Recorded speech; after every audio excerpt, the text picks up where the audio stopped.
The neighborhood watch thought they were enforcing safety. But when a so-called HOA security guard pulled a gun on a black man's daughter, they never expected the tables to turn. Because the young woman he threatened wasn't just anyone. She was a decorated FBI tactical commander, trained to dismantle threats. Marcus Hayes had worked hard for everything he owned. After 20 years of climbing the corporate ladder in information technology, he finally afforded the kind of home he once thought was reserved for other people. Sprawling lawns, uniform mailboxes, tree-lined streets. He wanted stability, not for himself, but for his children. The neighborhood was run by a strict homeowners association. One of those communities where fences had to be painted a certain shade, lawns manicured to a uniform length, and porch furniture pre-approved. Marcus wasn't thrilled about all the rules, but he had endured far worse in his life, so he complied without complaint. He wasn't trying to make waves, but being a black family in a predominantly white neighborhood came with unspoken burdens. He felt the lingering stares when he moved in, the cautious waves from neighbors who avoided eye contact, the whispering curiosity about how he could afford to live there. Marcus ignored it. He told himself, "I didn't buy this house for them. I bought it for us." His daughter, Jordan, visited often. At 32, she was his pride and joy, though few outside the family knew what she did for a living. Officially, she worked for the FBI. Unofficially, she commanded a tactical team that specialized in high stakes operations, hostage rescues, counterterrorism raids, organized crime takedowns. Jordan was battle-tested, decorated, and unflinching under fire. Yet when she came home to see her father, she shed that armor. Here, she wasn't a commander, she was his little girl. On a warm Saturday afternoon, Jordan drove her sleek black SUV through the gates of the neighborhood. She had just come off a grueling 3-week operation and longed for a home-cooked meal with her dad. Her hair was tied back, her casual clothes simple, and her badge tucked away where no one would see. She wasn't expecting confrontation. She wasn't expecting danger. But danger has a way of finding people, even in the quietest suburbs. As Jordan pulled up to her father's driveway, she noticed a vehicle trailing behind her. It wasn't a police car. It wasn't even marked with anything official. Just an old SUV with the words neighborhood, security stenciled across the side in fading paint. The man inside was already glaring at her, one hand resting casually on the steering wheel, the other hovering near something she couldn't quite see. She exhaled slowly. Already, she thought? She'd barely set foot in the neighborhood, and someone was tailing her, like she didn't belong. Jordan parked, got out of her car, and waved to the man in the SUV. "Can I help you with something?" she asked, her voice calm but firm. The man stepped out. He was in his 50s, heavyset, wearing a tactical vest that looked like it was purchased online rather than issued. On his hip was a pistol holstered sloppily, the kind of open carry that screamed "look at me" rather than professionalism. His sunglasses hid his eyes, but his smirk told her everything she needed to know. "This is a private community," he said, squaring his shoulders. "You lost?" Jordan raised an eyebrow. "No, I'm visiting my father. He lives here." The man gave a dry laugh. "Your father lives here? And who would that be?" Her jaw tightened. "Marcus Hayes, that's his house." She pointed to the driveway where her father's car sat, the license plate glinting in the sun. The so-called security guard stepped closer. "Funny, I've lived here 10 years and never seen you before. You sure you're not just visiting for other reasons?" His hand brushed the grip of his pistol like a nervous tick. Jordan's instinct screamed at her. This wasn't just about curiosity. This was intimidation. A man like him thrived on the illusion of power. He had no real badge, no real authority, but he had a weapon and a fragile ego. A dangerous combination. Before she could respond, the front door of the house swung open. Marcus hurried out, wiping his hands on a towel. He froze when he saw the gunman standing between his daughter and his home. "What the hell is going on here?" Marcus demanded. The guard tilted his head. "Just doing my job, sir. Making sure no strangers are trespassing. You know how it is, gotta keep the neighborhood safe." "She's my daughter!" Marcus snapped. "Jordan Hayes. She grew up here before you even knew this neighborhood existed." But the guard wasn't listening. His attention was locked on Jordan, sizing her up. "You got ID?" he asked her directly. "Something that proves you belong here?" Jordan took a slow breath, forcing herself to stay measured. She could have pulled her badge. She could have pulled her sidearm. She never traveled without one. But that would escalate things faster than anyone could control. She had no desire to flash her FBI credentials, just to placate a man playing soldier. Instead, she held his gaze. I don't need to prove anything to you. That was the spark. The man's face hardened, and in one motion, he yanked his pistol free and pointed it directly at her chest. Marcus shouted, his voice breaking with fear. Hey, put that down. Are you insane? That's my daughter. For Jordan, time slowed. The barrel of the gun was steady, but the man's hands trembled slightly. He wasn't trained. He didn't understand the rules of escalation, of threat assessment. He was unpredictable, exactly the kind of person who pulled a trigger by mistake. Jordan's eyes narrowed. Every fiber of her tactical training roared inside her chest. She calculated distance, angles, outcomes. She could disarm him in less than 3 seconds. But the consequences? Her father would be dragged into a storm of police reports, HOA politics, lawsuits. She couldn't risk turning her father's home into a crime scene. So she raised her hands slowly, palms open, her voice calm but cutting. You're making a mistake. The man sneered.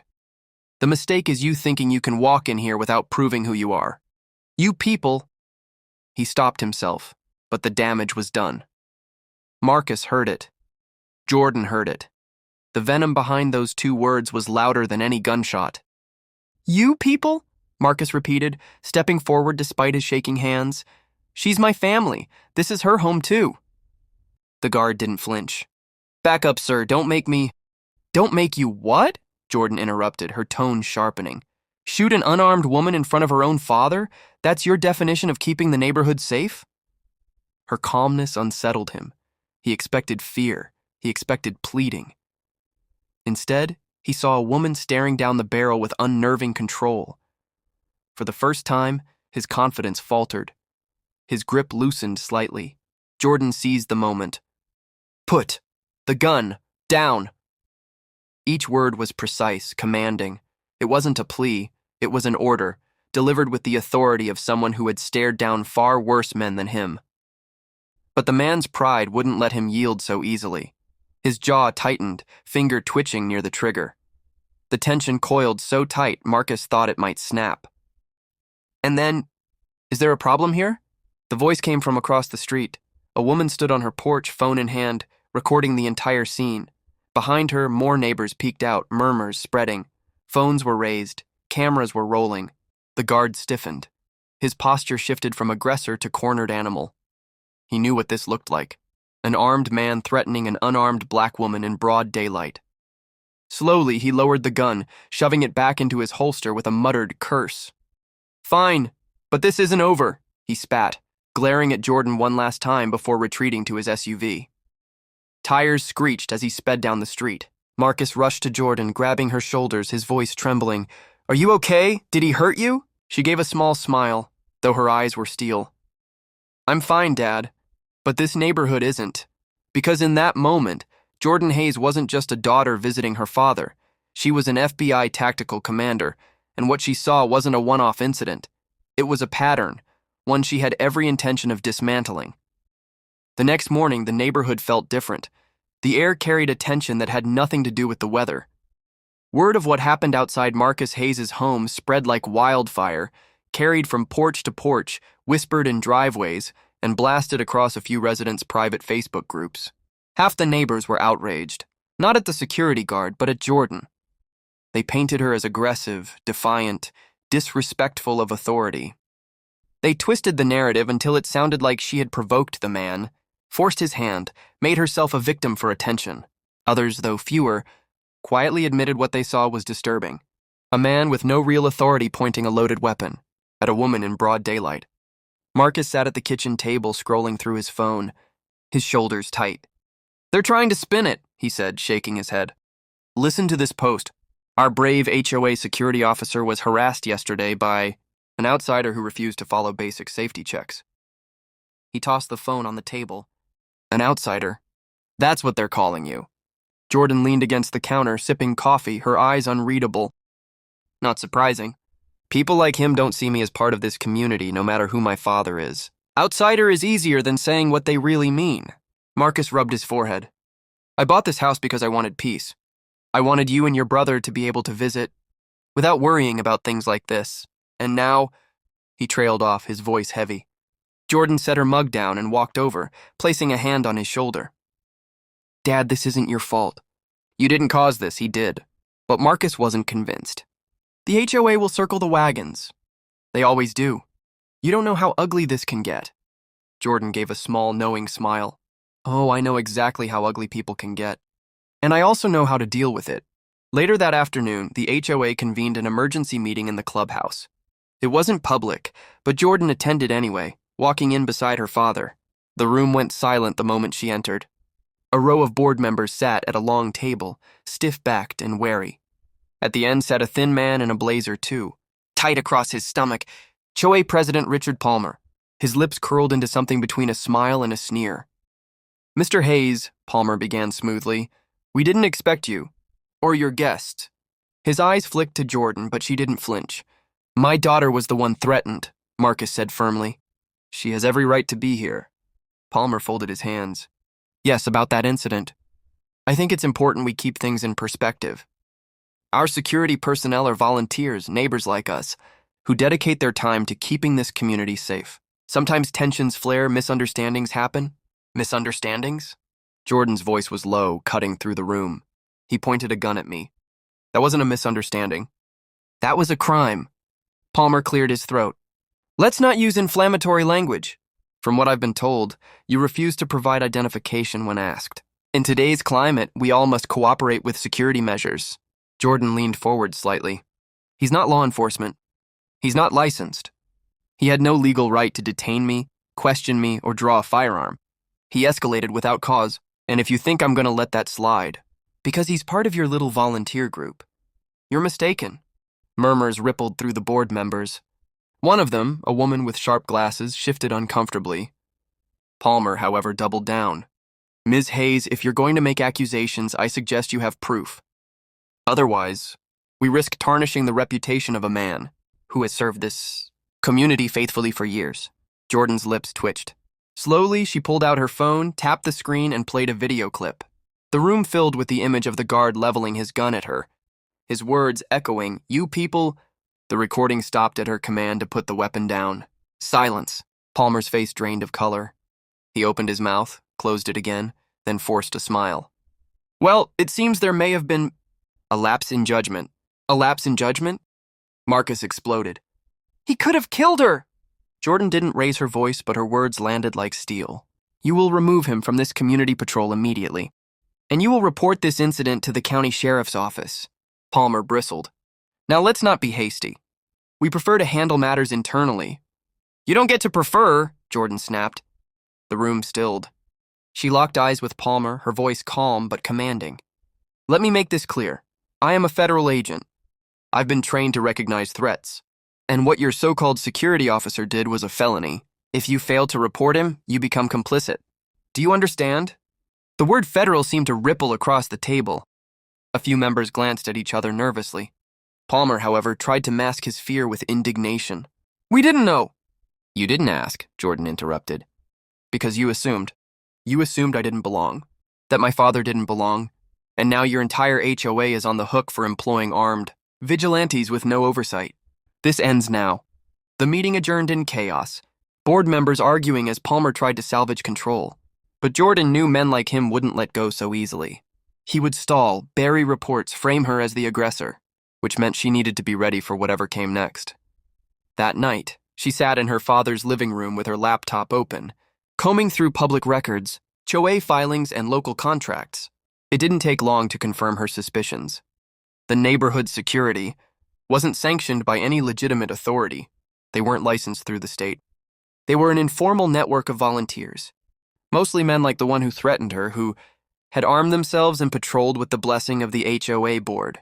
No accountability, no oversight. Just power cloaked in the language of safety. Marcus watched her work, worry etched in his face. Jordan, what are you planning? She glanced up, her expression resolute. I'm going to shut them down. He swallowed. These people, they play dirty. They'll smear you, they'll harass me. Is it worth it? Jordan closed her laptop. Her eyes softened as she looked at him. Dad, I've taken down cartel leaders. I've walked into buildings rigged with explosives. I've faced men who would rather die than surrender. Compared to that, An HOA board and a wannabe security guard don't scare me. What scares me is letting them keep doing this to families who can't fight back. Marcus nodded slowly, pride and fear mingling in his chest. He had always known his daughter was strong, but seeing her stand in his living room, ready to take on not just one man, but an entire system stacked against them, reminded him of something he'd nearly forgotten. She wasn't just his little girl anymore. She was a warrior, and this neighborhood had no idea what kind of storm they had just invited into their quiet, manicured streets. The following week, Marcus noticed subtle changes around his home. His mailbox was dented one morning, the lock pried open. A smear of spray paint appeared on the sidewalk in front of his driveway. Just a crude scrawl of letters, quickly washed away but lingering in memory. At night, headlights lingered too long outside the house, engines idling before driving off. Marcus didn't want to worry Jordan, but she noticed anyway. She always noticed. "They're testing boundaries," she said, standing by the window one evening, watching taillights fade into the dark, "seeing how much they can scare us before we push back." He sighed. "This is exactly what I was afraid of. These people act like a little neighborhood committee is a government, and now that you've challenged them, they'll make it personal." Jordan turned to him, her jaw set. "It already is personal." She spent her days working remotely from her father's house, combing through more HOA documents and security reports. The deeper she went, the uglier the picture became. She found invoices labeled equipment upgrades totaling tens of thousands of dollars, all paid out of residents' dues. She found records of private meetings where board members approved purchases of firearms, tactical gear, and even unregistered radios. It was worse than she thought. This wasn't just a group of overeager neighbors patrolling for fun. It was a paramilitary club hiding behind HOA authority, stockpiling weapons and money without any oversight. By midweek, she had enough to take to the county sheriff's office. But she also knew the risks. Small towns had politics. Sheriffs were often elected with the help of HOA blocks. If she walked in unprepared, her complaint might vanish into a drawer. So she began quietly building a case, downloading records, gathering witness statements from sympathetic neighbors, saving every video and photo she could find. She wanted a file so airtight no official could ignore it. But the HOA knew she was digging. One evening, as she left the grocery store, Jordan noticed a man leaning against her SUV. Tall, wiry, his arms folded. She recognized him immediately. One of the men who'd lingered at the edge of the HOA meeting, whispering in Palmer's ear. "You're Jordan, right?" His smile was wrong, too casual, too sharp. Jordan didn't answer. She just unlocked her door with a press of her key fob. The man pushed off the car, stepping closer. "Word around here is you're causing trouble. People don't like troublemakers, especially outsiders." Jordan slid her groceries into the back seat, deliberately slow. "If you've got something to say it." His smile widened. "Careful. Accidents happen. Mail gets lost. Tires get slashed. Folks get the message eventually. Maybe you should take the hint before it gets harder to ignore." Jordan shut the trunk with a decisive thud. She stepped close enough that he had to lean back slightly. Her voice dropped, calm and cold. "Here's my hint. The next time you or any of your buddies come near me, my father or our home, I won't call the sheriff. I won't call the HOA. I'll handle it myself, and trust me, you don't want me to handle it." The man's smirk faltered. Something in her tone, in her eyes, made his bravado crack. Without another word, he muttered a curse and walked off, disappearing between rows of parked cars. Jordan climbed into her SUV, gripping the wheel tightly. She hated threats, not because they scared her. Fear was a luxury she'd trained herself out of long ago, but because they meant escalation. These men weren't going to back down. If anything, they were doubling down. Back at the house, Marcus was pacing the kitchen when she walked in. "Someone came by again," he blurted. "Said they were checking water lines, but they weren't city workers. No truck, no uniforms. They left when I came outside, but..." Jordan put a hand on his arm. "Dad, listen to me. They're trying to rattle us, but I promise you, they don't know who they're dealing with." He looked at her, worry etched deep into his face. "Jordan, these aren't terrorists or criminals. They're neighbors. They'll use the system against you. The HOA, the sheriff, even the courts." Jordan's expression hardened. "Then I'll use something bigger, the federal system." That night, she began contacting trusted colleagues. Not official channels yet, but quiet conversations. What would it take to investigate misuse of funds by a private association? How much evidence did she need before involving federal oversight? Her colleagues didn't ask too many questions, but they gave her advice. Keep collecting, keep documenting.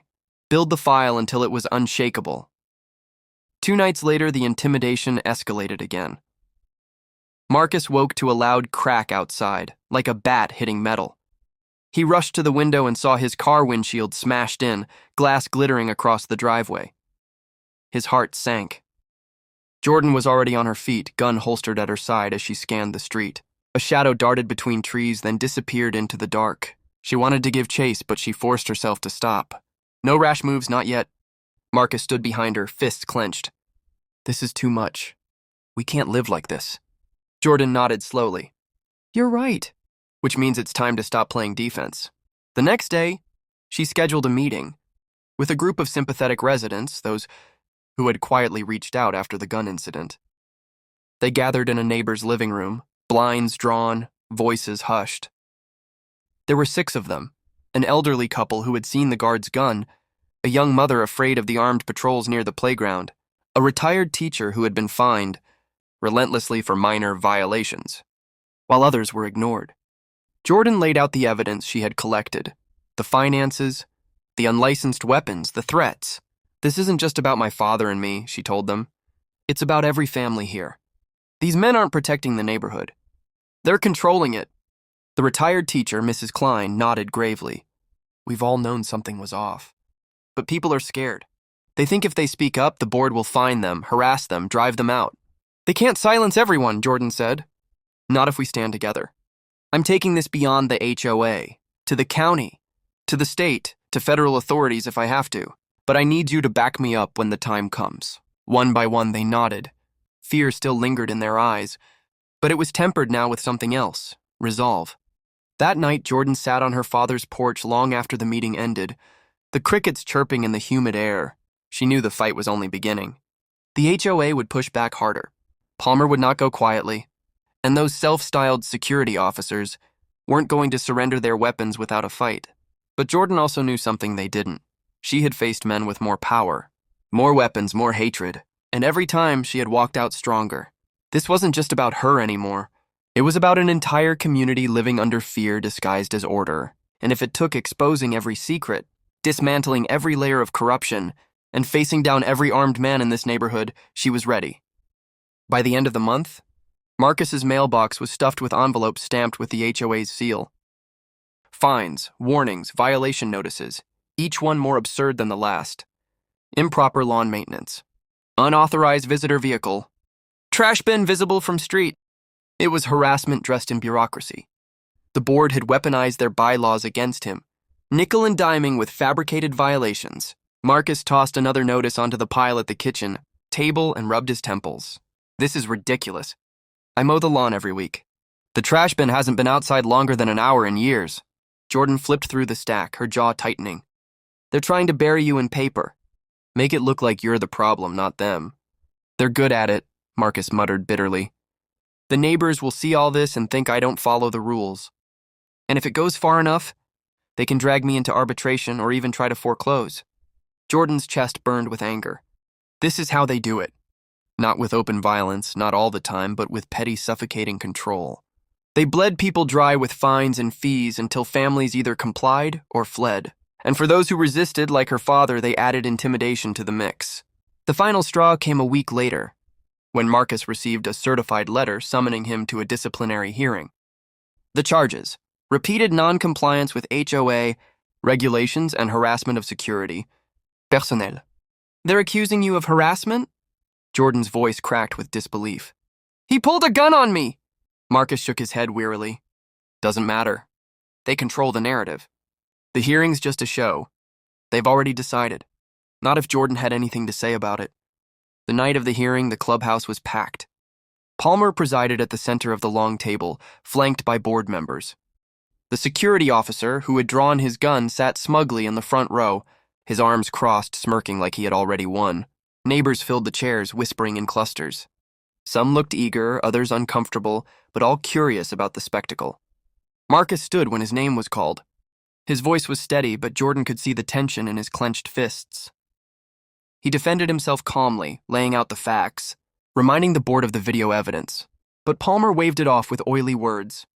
While we acknowledge that an unfortunate incident occurred, the behavior displayed by Ms. Hayes during the exchange was needlessly confrontational.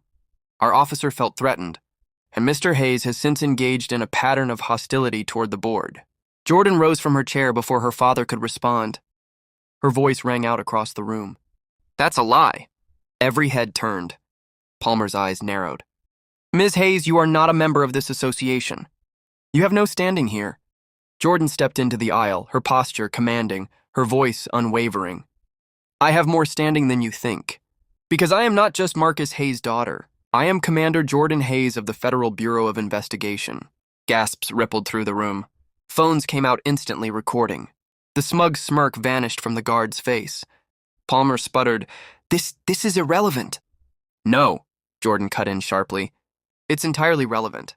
Your so-called security force is unlicensed, untrained, and illegally armed. You've misused HOA funds to purchase weapons and tactical gear, and you've sanctioned harassment, vandalism, and threats against my father and other residents. I have the evidence. I've been building the case for weeks. The room erupted in whispers. Some neighbors leaned forward with wide eyes, others exchanged nervous glances. A woman in the back whispered loudly, I knew something wasn't right about them. Palmer slammed his hand on the table. Order. This meeting is not a courtroom. We are not subject to federal interference. You're wrong, Jordan said coolly. Fraud, misuse of funds, civil rights violations, and interstate arms purchases, that's federal. And here's the thing, your little operation doesn't just stay in this neighborhood. It touches banking systems, firearm registries, and tax codes, which means it's in my jurisdiction. The board members shifted uncomfortably. One of them, the woman with sharp glasses who had looked uneasy weeks earlier, finally spoke. Richard, maybe we should reconsider. But Palmer doubled down, his face red with rage. This is nothing but intimidation. You think you can waltz in here, flash a badge, and scare us? You're not above the rules of this community. Jordan took a step closer, lowering her voice so the room leaned in.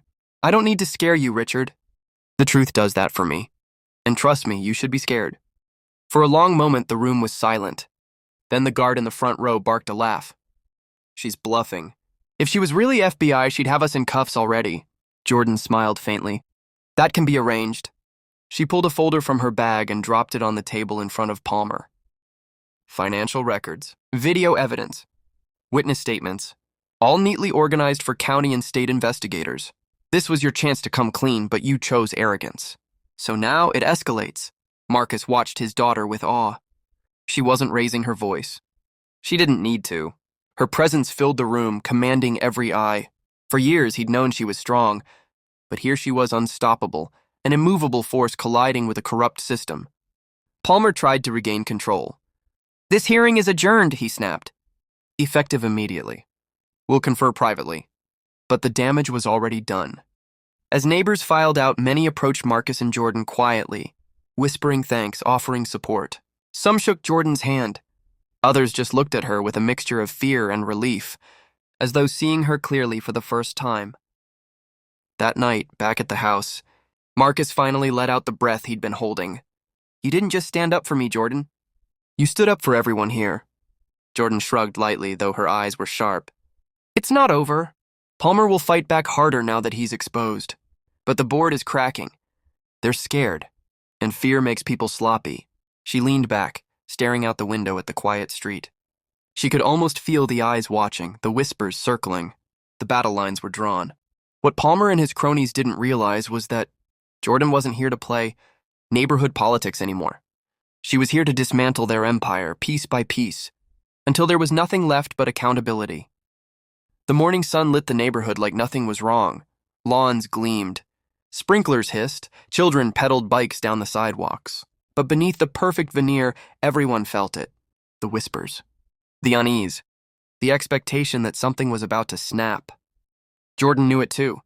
For weeks she had prepared, documenting every shred of evidence, building alliances quietly with residents who were tired of living in fear. She hadn't rushed. She couldn't. She had to move with precision, because when she struck, there would be no undoing it. At dawn, she stood in her father's kitchen, phone pressed to her ear. "Confirmed," her contact said. "State authorities signed off on the warrant. County deputies are coordinating with our task force. You'll want to be ready." Jordan exhaled slowly. "I've been ready." By mid-morning, a convoy of vehicles rolled into the neighborhood. County sheriff cruisers in front, unmarked SUVs in back. Their presence shattered the illusion of calm. Neighbors stepped onto porches, clutching coffee mugs, phones raised to record. Children were ushered inside. The convoy stopped at the clubhouse. Deputies fanned out, securing the perimeter.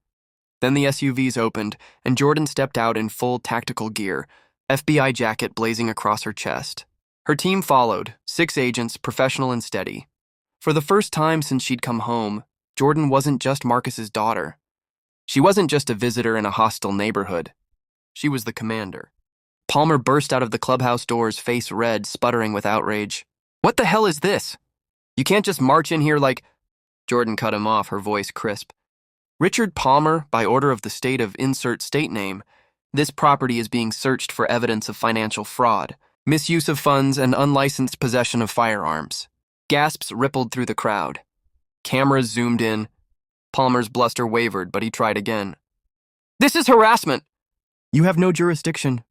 "I do," Jordan said flatly, holding up the warrant. "Signed by a judge. Your games are over." Her team moved swiftly, entering the clubhouse. Within minutes, boxes of files were carried out, stacks of receipts and binders filled with damning evidence. Deputies hauled out crates of weapons, rifles, handguns, tactical gear, all purchased, illegally under the guise of neighborhood security. The crowd murmured louder with every box. Some residents looked horrified. Others nodded grimly, as though finally seeing their suspicions confirmed. Palmer's security officer, the same man who had pulled a gun on Jordan, tried to slip away toward his SUV, but 2 deputies intercepted him. "Not so fast," one said, snapping cuffs onto his wrists. The man thrashed. "You can't do this!" "I was protecting the neighborhood." Jordan stepped closer, her gaze unflinching. "You were terrorizing it." As the man was shoved into a squad car, Jordan turned back to Palmer. His face had gone pale. Sweat beaded at his temple. For the first time, the mask of control slipped. "You'll regret this," he hissed. "I know people. I'll fight this all the way." Jordan leaned in, her voice low enough that only he could hear. "You've been fighting small families who couldn't fight back. But now you're fighting me, and I don't lose." Palmer swallowed hard, his bravado crumbling. Deputies closed in, reading him his rights as cameras captured every word. For the residents, it was a spectacle. For Marcus, watching from his porch, it was vindication. For years, he had borne the subtle weight of suspicion, of being an outsider in his own home. Today, that weight lifted. By noon, the clubhouse was stripped bare, evidence loaded into vehicles. Palmer and his guard were driven away in cuffs. The crowd dispersed slowly, whispers turning into conversations. Some neighbors approached Marcus cautiously, offering apologies, small words of solidarity. It didn't erase the pain, but it was a start. That evening, Marcus and Jordan sat on the porch together. The street was quiet again, peaceful, but in a new way. The fear that had hung over them for weeks had broken. Marcus looked at his daughter, pride shining in his eyes. "You didn't just protect me. You changed this whole place." Jordan smiled faintly. "I didn't do it alone. The people here, they're the ones who'll decide what kind of neighborhood this is now." He nodded, then grew serious. "I still hate that it had to come to this, that you had to step in. I wanted this to be a safe place for you, for your brother, for your future kids." Jordan's gaze softened. "It is safe now, Dad, because of you. Because you didn't stay silent. That's what matters." For the first time in weeks, Marcus allowed himself to breathe deeply. The night air cool against his skin. He thought of the broken mailbox, the fines, the fear, and then of Jordan standing tall in that clubhouse, in front of the whole community, unshaken. The HOA had underestimated her. The so-called security had underestimated her. They had all looked at her and seen someone who didn't belong. But Jordan Hayes had shown them who she really was. Not just a daughter, not just a visitor, but a protector, a commander. And though the fight wasn't over, though court cases and hearings would follow, one thing was clear. The days of intimidation, of unchecked power in the hands of a few, were finished. For the first time since moving into the neighborhood, Marcus felt something he hadn't in years. Peace. Epilogue. Weeks later, as legal proceedings unfolded, Marcus received a letter from the interim HOA board. Palmer and several members had resigned in disgrace. The security team was permanently disbanded. New elections were scheduled, and the bylaws rewritten with strict oversight and transparency. Neighbors who once avoided Marcus now waved warmly, some stopping to thank Jordan when she visited. The same street that once felt hostile now hummed with cautious hope. One evening, as Jordan packed her bag to return to Washington, Marcus hugged her tightly. "I'll be all right now," he said softly. She smiled. "I know you will." Driving away, Jordan glanced in the rearview mirror at her father's house, the porch light glowing warmly against the dusk. She felt a quiet satisfaction, not the adrenaline of an operation, not the rush of a takedown, but something deeper. This wasn't just another mission, this was home. And home was finally safe. In a world full of noise, we follow the quiet truth stories that reveal, awaken, and transform. If this story moved you, like, comment, and subscribe for more untold narratives that challenge perception and stir the soul. Hit the bell so you never miss when the compass points us to the next hidden truth.